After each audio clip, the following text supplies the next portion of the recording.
عورت برابری کا تقاضا کر سکتی ہے، کیا یہ درست ہے؟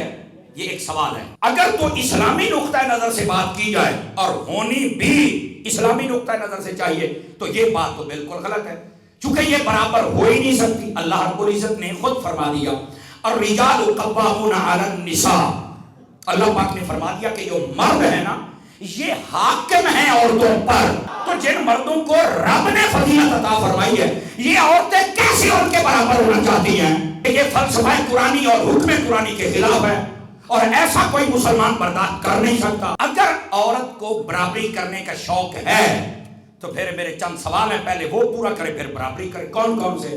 بھائی پھر ایسے کرے نا، جب یہ بازار میں نکلتی ہے تو اگر کسی کا کندھا ٹچ ہو جائے تو پھر اس کو چیخنا نہیں چاہیے، پھر کہتی ہے تیرے گھر مائیں بہنیں نہیں، میرے گھر ہیں پر تیرے جیسی بے غیرت نہیں ہے۔ اگر برابری ہے تو پھر آنا، ہمارے تو کندھے ٹچ ہوتے رہتے ہیں، ہم تو کسی کو بلکہ ہم تو سوری کہتے ہیں، بلکہ بس اوقات تو ہم گلے لگا لیتے ہیں، تو تیرے ساتھ کیا کرے بتانا۔ دوسری بات، اگر برابری کا شوق ہے تو چلنا، مرد تو 20 منزلیں اوپر چڑھ کے سیمنٹ کی بوریاں اٹھا کے لے کے جاتا ہے، اینٹیں لے کے جاتا ہے، نیچے کھڑا ہو کر اینٹیں اوپر پھینکتا ہے، تو آنا نکل میدان میں ذرا ایک دن تو برابری کر کے دیکھنا مزدوری میں۔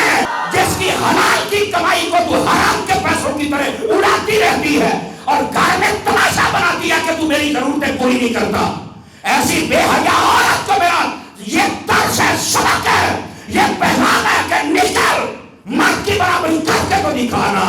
اگر مرد کی برابری کرنی ہے تو میرا پھر ایک اور مشورہ ہے، ہم تو جب جانا ہو لیٹ ہو جائیں تو بسا اوقات ہمیں بس کی چھت پر بیٹھنا پڑتا ہے، لٹک کے جانا پڑتا ہے، ہمیں تو قطاروں میں لگ کر گھنٹوں کھڑے ہونا پڑتا ہے، تو کبھی تو بھی بس پر لٹک کے دکھا۔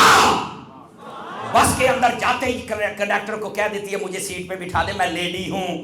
میں کہا تم لیڈی کیڑی ہے؟ جنہیں 500 روپیہ کرایہ دیتا ہے وہ تو حق نہیں ہے، حق مارنے کے لیے اپنے آپ کو لیڈی ظاہر کر دیا، یہ کیسے برابر ہو سکتی ہے؟ تو کبھی ہل چلائے نا کھیتوں کے اندر، آدھی رات کے ٹائم 12:20 پہ پانی دبا رہا نہ چل کے، تو اس کو پتہ چلے نا گندم کی کٹائی کیسے ہوتی ہے، پتہ چلے نا کہ پھر اس کی جناب دانے کیسے نکالے جاتے ہیں۔ اب گھر بنا لیا نا جی، خود آ کے یہاں یوں کر لو، یہاں یوں کر لو، یہاں یوں کر لو، اس کمرے میں یہ رنگ کرنا ہے، اس میں یہ رنگ کرنا ہے، اس میں یہ رنگ کرنا ہے، ٹنگ چڑھا کے بیٹھی ہے۔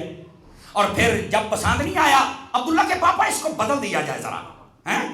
تو میں نے کہا عبداللہ کا پاپا جو بدلے تو 50,000 پھر لاوے، تو کہتی ہے میں مرد کے برابر ہوں، پکڑو نا ذرا بال بھی رنگ والی، کرو نا رنگ، میں دیکھتا ہوں تو کیسے برابر ہے۔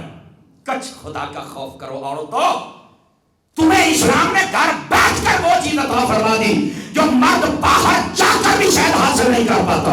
اب تمہیں کیا دیا ہے؟ سب سے پہلے تو تمہیں تحفظ عطا کیا اور دوسرے نمبر پر تمہیں گھر کی ملکہ بنا دیا ہے، بچوں کی مالک تم، پیسوں کی مالک تم، گھر کی مالک تم، ہر چیز تمہارے ہاتھ پر، اور پھر تمہیں شوق چڑھا ہوا ہے۔ تو یہ جو تقاضا ہے کہ عورت برابر آ جائے تو پہلے یہ چیزیں پوری کر دے تو برابری کا مل جائے گا۔ تو جب یہ نہیں کر سکتی، اسلام نے تجھے دھوپ سے بچا لیا، سردی سے بچا لیا، لٹکنے سے بچا لیا، تجھے مزدوری کرنے سے بچا لیا، لوگوں کی گالیوں سے بچا لیا، لوگوں کی نگاہوں سے بچا لیا، گھر کی ملکہ بنا دیا، تجھے گھر کا سارا پیسے کا مالک بنا دیا، تمہیں گھر کی ساری سرداری عطا کر دی، تم ہو کے کہتی ہو ہم نے برابر ہی رہنا ہے۔